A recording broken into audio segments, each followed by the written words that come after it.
Good morning, good afternoon, good evening, everybody, and thank you for joining me on this edition of the Light the W podcast. It is your favorite Seattle Mariners podcast where we cover all things Mariners baseball. If this is your first time joining us on the show or you're a returner, make sure you leave a like and subscribe if you haven't already on YouTube, or you can find us at Light the W, a Seattle Mariners podcast.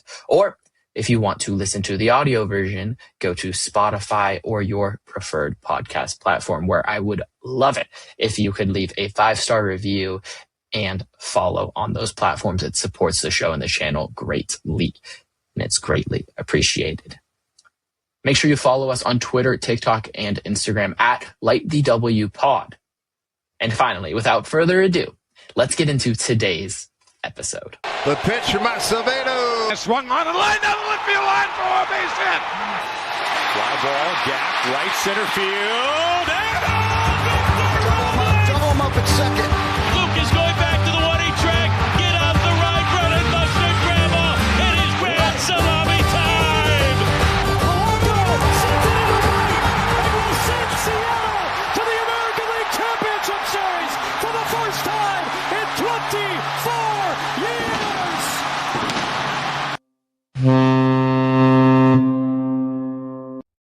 Pitchers and catchers report in less than a month for your Seattle Mariners. This will be released on Tuesday, January 13th. The Mariners will be reporting Tuesday, February 10th, pardon.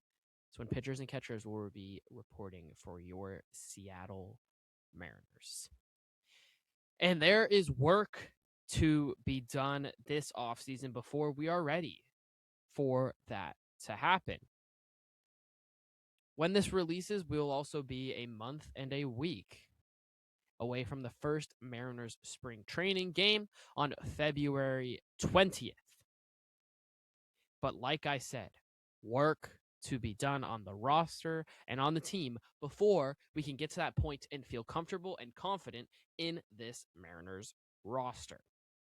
So, what we are going to be doing today is a third off-season plan.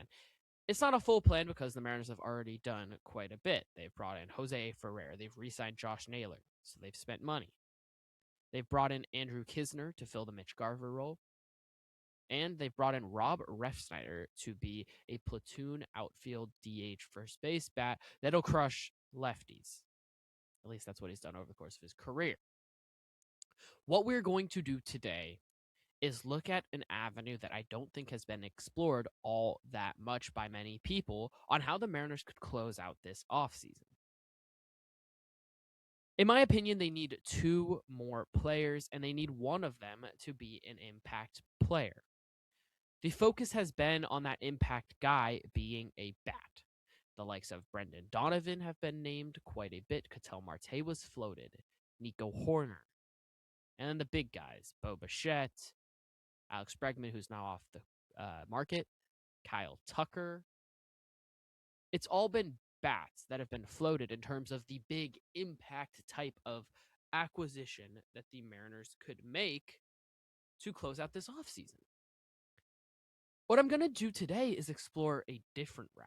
What if the impact guy is not a bat, but instead an arm? And what if it's a bullpen arm? So we're going to get into that.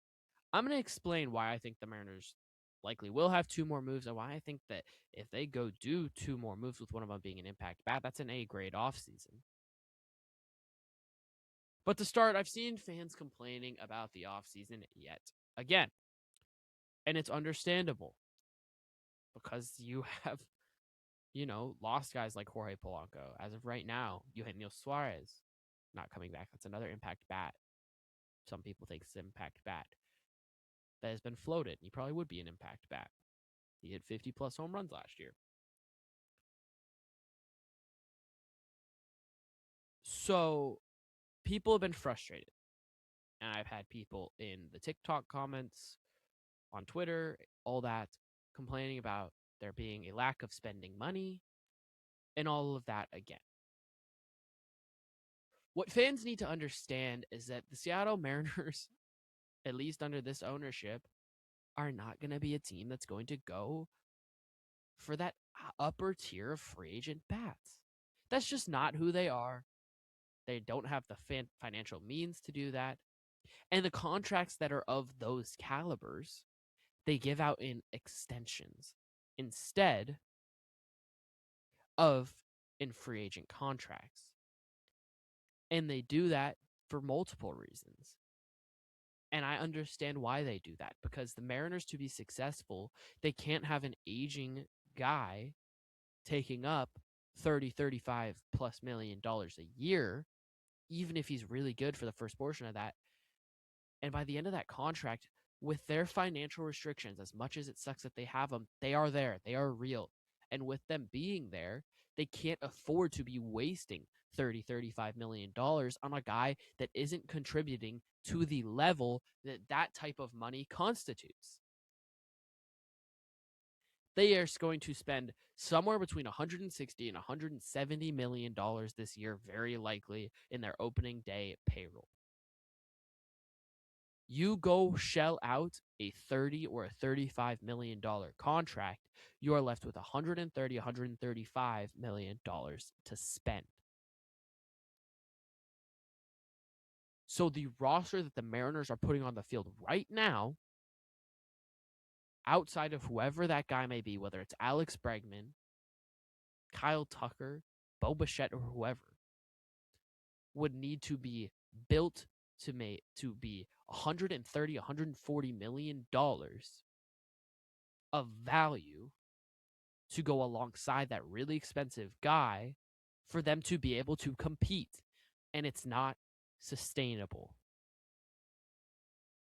The Mariners are an organization that want to be able to win for years upon years upon years. They want to win sustainably.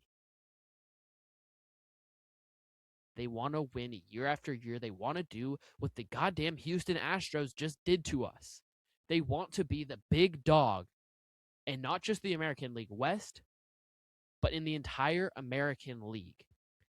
And as much as I hate to say it, the Astros are the blueprint for how to do that. The Astros didn't go shell out gigantic contracts to free agent bats.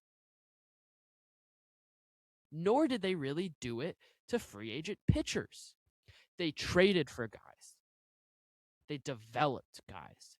Alex Bregman, Carlos Correa, Jose Altuve, Kyle Tucker, Yordan Alvarez, all were developed, drafted, and signed by the Houston Astros, or they traded for them in the case of Yordan Alvarez. Each and every one of those guys, their success came from all that. George Springer, another guy in there.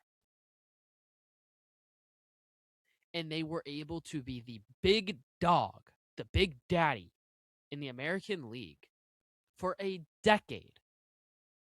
A decade, damn near a decade. That's what you should want the Seattle Mariners to be. And them going and shelling out a fat contract when they don't spend enough money to make up for it is not how they are going to do that. They can't supplement the guys that they draft, that they develop, that they trade for if they go spend those financial means on one singular guy. That would have been the entirety, pretty much, or a large chunk of what the Mariners had to spend this entire offseason if they had gone and gotten one of those guys. And then we'd be sitting in the same position where we're like, well, they still need impact bats, but they couldn't even spend $10 to $15 million. And don't forget that they shelled out money for Josh Naylor. They said, Josh Naylor, this is the guy we traded for, we spent some resources on, and he is a perfect fit for us. They saw that, and they went, and they spent the money it took to go and get him. And if they had done that today or yesterday, the view and perspective of this offseason would be completely different than when they did it in the middle of November. Because them doing it in the middle of November, you thought, set them up to be able to do another one, sign another guy. And it just hasn't been available for them to do so. They weren't going to give Jorge Polanco $20 million a year, nor should they have. They shouldn't be giving Eugenio Suarez $15+ million or a multi-year deal.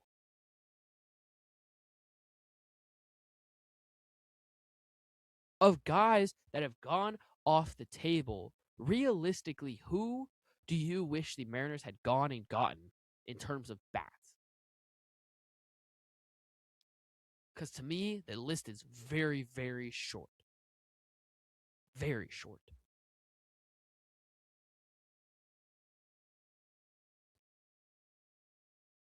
Trades is a whole different other piece, and that's what the Mariners need to do. Trading for impact players is how they need to do it. That's their blueprint. That's how they're going to find success. Think about the Houston Astros. They supplemented their lineup, Garrett Cole, Zach Greinke, both guys that they went and traded for to build up their rotation to be able to be a good enough team and a dominant enough team to go win a World Series. And to go make the World Series in however many years in a row they damn did it.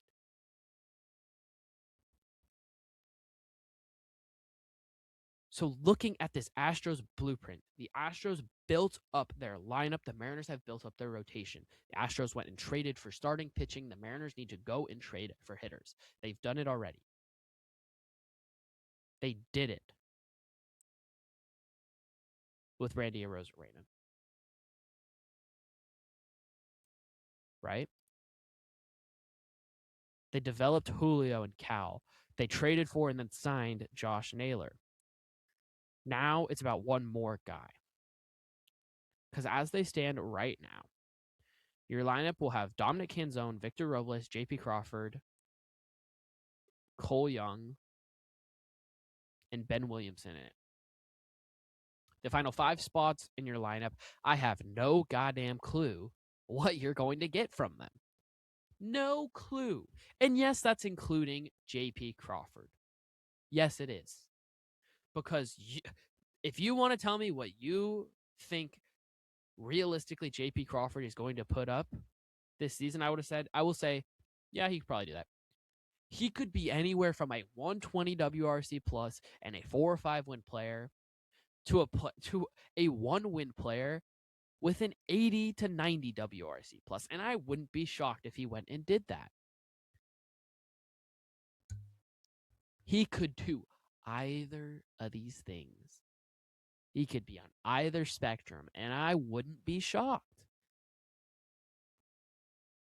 Not because I don't like J.P. Crawford, not because I don't believe in J.P. Crawford, but because of where he is in his career, I don't know what I can expect from him. And it hurts to say that. It does.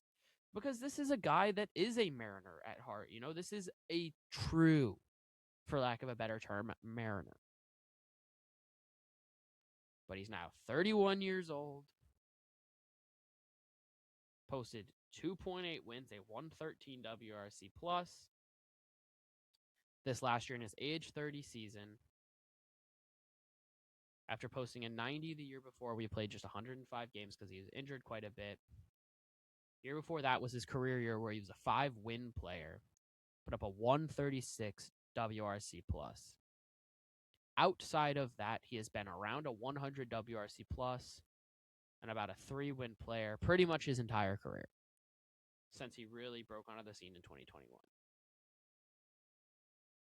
You want to go look at his past 5 years, he's a 103, a 105, a 136, a 90, and a 113 WRC plus, posting 3, 2.2, 5, 1.6, and about 3 wins over those years.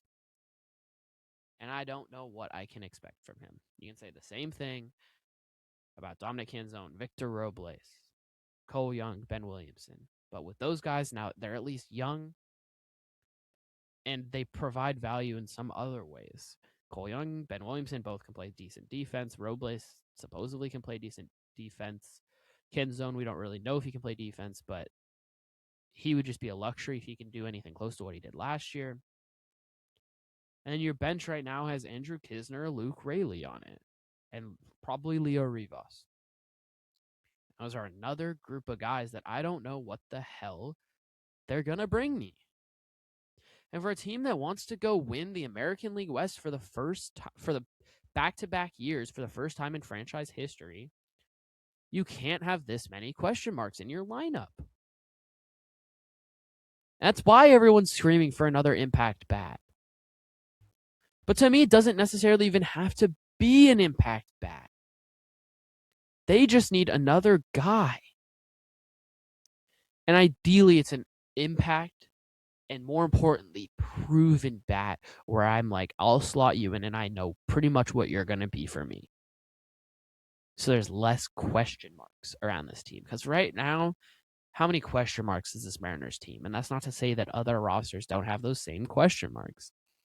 But how many question marks does this Mariners team have? They have at least 5 in their starting lineup right now.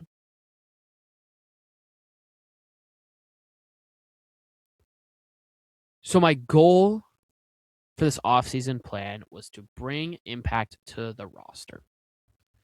And I just talked all about how the lineup needs impact. And it needs someone that's proven.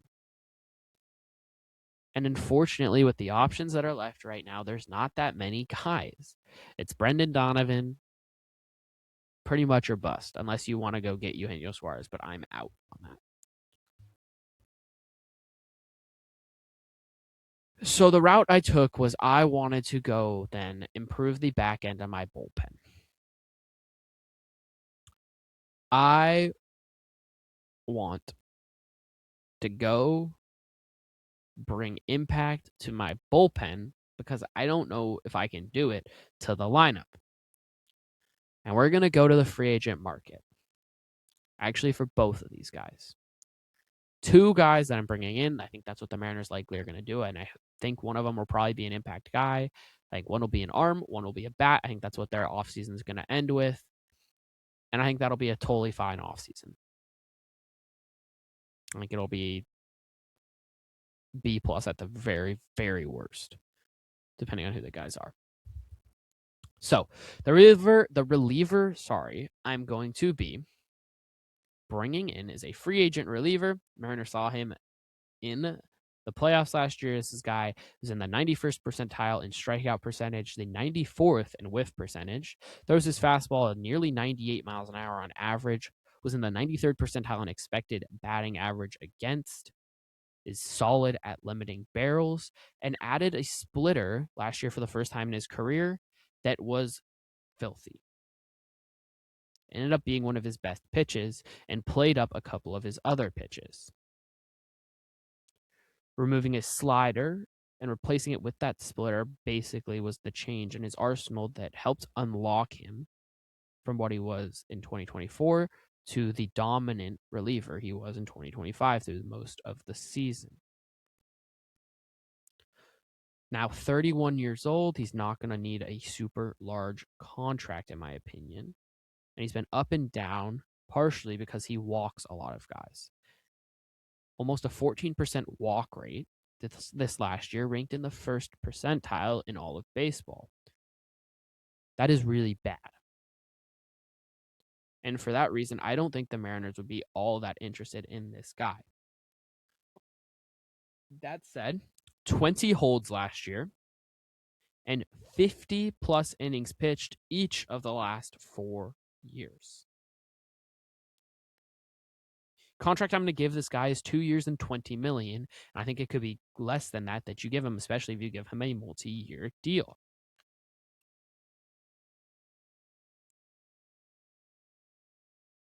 Guy dominated right-handed hitters and is a right-handed reliever that would bring you the FU pen that I think you could desire and would be a luxury of sorts, in my opinion.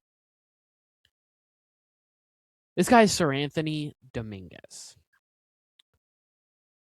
Right-handed reliever with the Toronto Blue Jays last year. Started the season with the Baltimore Orioles. Then got traded to the Blue Jays at the deadline and was a Philly for the most part of his career before this last year. I just went through the key parts of his stats, but was 25th in baseball in that strikeout percentage. would have ranked third on the Mariners roster after just Andres Munoz and Gabe Spire in strikeout percentage, and would allow the Mariners to improve in strikeout percentage, where they ranked just 17th among all bullpens this last year. Sir Anthony Dominguez throws 43% four-seam fastball, 22% sweeper, 17% splitter, 13% sinker, and 5% cutter. Cutter is not used at all against right-handed hitters, and the splitter isn't used a whole lot. And it's mostly just going to be that four-seam, that sweeper, and that sinker, with the four-seam and the sweeper each being thrown 37% of the time against right-handed hitters. The sweeper was his best pitch last year. Opponents hit just 132 against it and slugged just 245. The expected numbers were even better, though. Expected batting average was 113, and the expected slug was under 200 at 185, with the expected xwOBA at 167 and just a 22% hard hit rate. Really, really good. And for perspective on that hard hit rate, 22.5%, like I said, on the sweeper. Overall, he was a 36.8% hard hit rate over the course of the year. That was in the 79th percentile in baseball. So that 22.5% that the sweeper produces is elite. That is an elite pitch. A really good pitch. That combined with his fastball and his splitter were his big three pitches.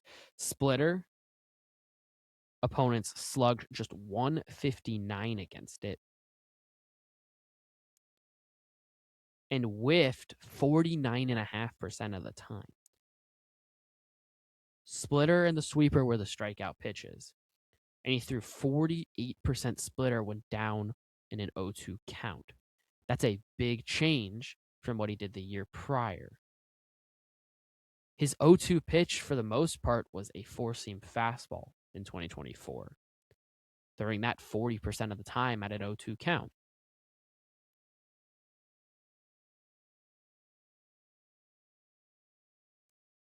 So, what I'm getting at is that splitter, I think, unlocked him. And while he's been a little bit up and down throughout his career, bringing him to T-Mobile Park, bringing him to Seattle, I think will only give him a better chance of staying where he was. And he was really, really good.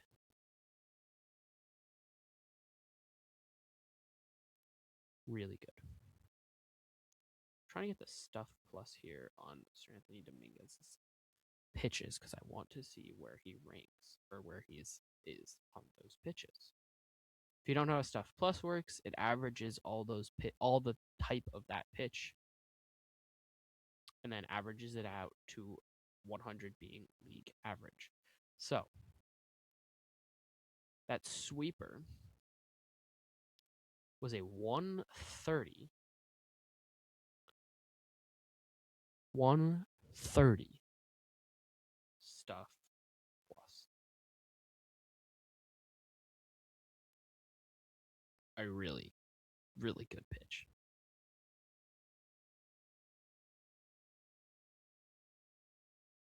Overall, he was a 114 stuff plus last year. He's been a 116 and 118 in the years prior. This guy is filthy, and he throws hard, and he's a true back end of the bullpen reliever, even if he's not your ninth inning guy. The problem is the walk percentage, and I talked about this. And because of that walk percentage, it led him to a 1.28 whip, which isn't all that great. But that is the only red flag for me. I think this guy will be really good in 2026. And it would allow the Mariners to have what is a luxury in a disgusting bullpen. would likely be their third best right-handed reliever, would push Bizzardo into their sixth spot in their bullpen, maybe fifth in front of Ferrer, and to be their fourth best right-handed reliever, which is probably where he belongs. And if he's better than that, then he's better than that. And maybe that's an area you could trade from. Pecking order for me in the bullpen would be something like Andres Munoz, Matt Brash, Gabe Spire, Sir Anthony Dominguez, Jose A. Ferrer, Edward Bizzardo, and then the two final guys that you would have in there, one of which would probably be Carlos Vargas. The key word here is it's a luxury. It is a luxury and is a fuck you bullpen that we have been wanting. I talk a lot on this podcast, especially if you've listened to me for a while, you know this. I talked a lot about the Mariners bullpen being a key piece that they should dig into and allow that to be the area you can dominate in. Their rotation has been a domination piece for them for a while. And if you allow your bullpen to be dominant as well, you become a really dangerous team. A really dangerous team. It makes it really hard to score runs off you, especially if you have a bullpen that's deep enough where you feel comfortable pulling your starter if he gets into a little bit of hot water in the fifth or sixth inning. For example, you bring in Sir Anthony Dominguez alongside all the rest of these guys you have in your bullpen already. Let's say George Kirby's throwing, and you're up 3-2 or 4-2. And George Kirby walks two guys, God forbid, at the beginning of the fifth inning. You're like, oh boy, he's thrown 4 complete innings. That means we got to cover the 5th, the 6th, the 7th, the 8th, and then the 9th inning. That's 5 innings. Well, now you got 6 guys that I think you could trust in there. Who do you want to put out the hot water? Let's say you have a lefty coming up. Let's say you're playing the Rangers and you're up 3-2 and it's Corey Seager up at the dish. And you're like, well, feels like a good spot for Gabe Spire. This is the beauty of Jose Ferrer. Okay, in comes Gabe Spire. Gabe Spire closes the inning, and now you're at the 6th. You got the 6th, the 7th, the 8th, and the 9th to cover. That's 4 innings to cover. Slot Munoz into the 9th. Brash very likely into the 8th, maybe the 7th. You're on the 6th inning. Here comes Sir Anthony Dominguez. Dominguez shutdown inning, and now you got the 7th, 8th, and 9th, and you need Ferrer, Bizzardo, Brash, and Munoz to cover them. Well, Ferrer's probably for the next time Corey Seager comes around. Let's say that's in the 8th. So you say, 7th inning, Matt Brash, you got it. Matt Brash shuts down the 7th inning. Corey Seager's due up 3rd in the 8th inning. Matt Brash has only thrown 10 pitches. You're saying, Brash, go get us an out or 2 more. Matt Brash gets an out, then gets up a double. Here comes Jose Ferrer, shuts down Corey Seager, gets a strikeout, and he's got one more guy to get out. Gets him out. You're up 3-2 going to the 9th. Andres Munoz comes in, closes it. You did all of that without even using Edward Bizzardo, who is left rested and ready for the next day to pitch. A dominant bullpen is a luxury that many teams, most teams, don't have. Now, we saw that it didn't necessarily work for the San Diego Padres last year, but a little secret for you. More so, that was because they didn't necessarily have the starting pitching to do so. Little secret. The Mariners, in fact, have the starting pitching to do so. You talk about the Mariners starters with this bullpen, that's dominant, that's disgusting. It's just downright mean. But you still have holes in your lineup. I talked about 5 guys. I don't know what to expect. Well, we're going to bring in another guy that's kind of in that realm. We're going to sign Willie Castro to a 1-year deal worth $5 million with incentives to potentially get it up to $7 million and a second-year mutual option for $5 million. I'm going to bring him in to be a super utility type of player. He can play shortstop, third base, second base. I bet he could play first base. And he can also play in a corner outfield. Reasons I'm choosing Castro are because he's younger. He would bring some depth that I think they need. I talked about the bench having not that many guys I know what to expect from Castro. I feel better about. Has some speed, and he has what I think is at least an average bat throughout the course of an entire year. The reasons it's Castro instead of a bigger guy. To me, I'm not paying Eugenio Suarez more than $12 million a year, maybe not more than $10 million a year. Brendan Donovan doesn't feel like it's going to happen. The Cardinals are being weird and sketchy, and I don't know what the hell they're doing. And you need a bat one way or another, even if it's not truly a proven bat. And lastly, Castro's versatile. He can fill in for plenty of these guys. I talked about having 5 guys I don't really know what to expect from. He can fill in for any one of those guys if they are struggling. So let's say you hit on Cole Young and he becomes the second baseman that we all think he can be, and J.P. Crawford puts up another J.P. Crawford year and he's about average. But Canzone and Robles are kind of like, and Williamson, while good defensively, his bat's kind of like, Well, Willie Castro's coming in to fill in for any one of those guys any given day and has proven he can play plenty of games. I talked about his bat more on episode 108 of the show last week. If you want to hear into that and you want to hear more into this tier exactly that Castro that I think is in and that I would target should you go get this reliever instead of the impact bat. I would slot Castro into the bottom. I'd have him in at 8th in your lineup. He could probably hit 6th, and I would be fine with that. I also have him slotted in at third base in my lineup. He could play anywhere, though. I like his versatility. I like that he can run, has some athleticism, and he brings some depth to this team. And I also don't think this limits you if you want to still go get Brendan Donovan. Should the Cardinals call you and say, all right, we're ready to do this trade, even if you bring in Willie Castro, you can still go do that trade. Especially if you end up trading one of Raley, Robles, or Canzone, because then you have that bench spot open.